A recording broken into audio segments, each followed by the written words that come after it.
I am Evaline Obiero. I support gender work at AGRA. I come from the western region of Kenya, and my favorite food is fish and ugali and fresh leafy vegetables. So my top 3 expectations for the AGRF summit. The first one is to see a robust engagement of women and youth, because there is no one who can better articulate their issues. And the second expectation is to see more evidence and lessons learned being shared to allow or enable leaders make right decisions towards improving food security in Africa. And the third one is to see solid commitments by leaders, both in private, public sector and also development actors towards equitable food security in the continent. I provide technical support for gender integration in AGRA's work streams. This implies working closely with the different work streams, including the seed system, policy and state capability, sustainable farming, and inclusive markets.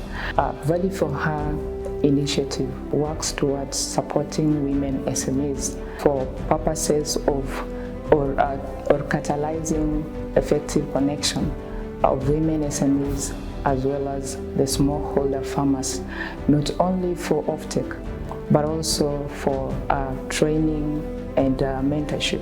I've also seen scenarios where they provide channels through which the smallholder farmers access mechanized tools for increasing production and also managing the post-harvest. And that works towards not only improving the food production, but for women it also means that their time burden is also sorted because they are able to access shared mechanized tools.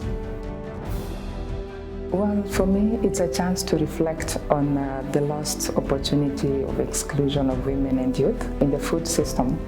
The World Bank reports Africa to have 40% agricultural land within the continent, and over 50% women are already engaging in production, though at subsistence level to feed their families. And yet productivity gaps are reported at an average of 20%, productivity gap at 20% and profitability gap at 34%. And Africa is actually a youthful continent with over 70% of its population below 35 of age. And interestingly, the trends of shocks continue to emerge that affect food security.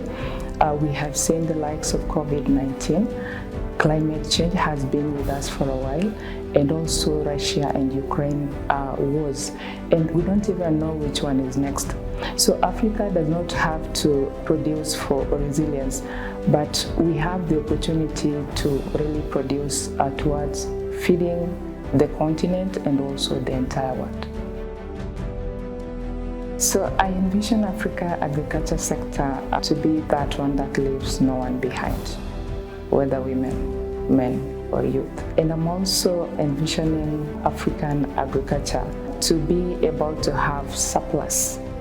To be able to produce in surplus for the continent, not just for its own food, but also to be able to have surplus trading continentally. And the last vision I'm seeing for African agriculture sector is to have the sector providing the best employment opportunity for our youth whose population continue to grow.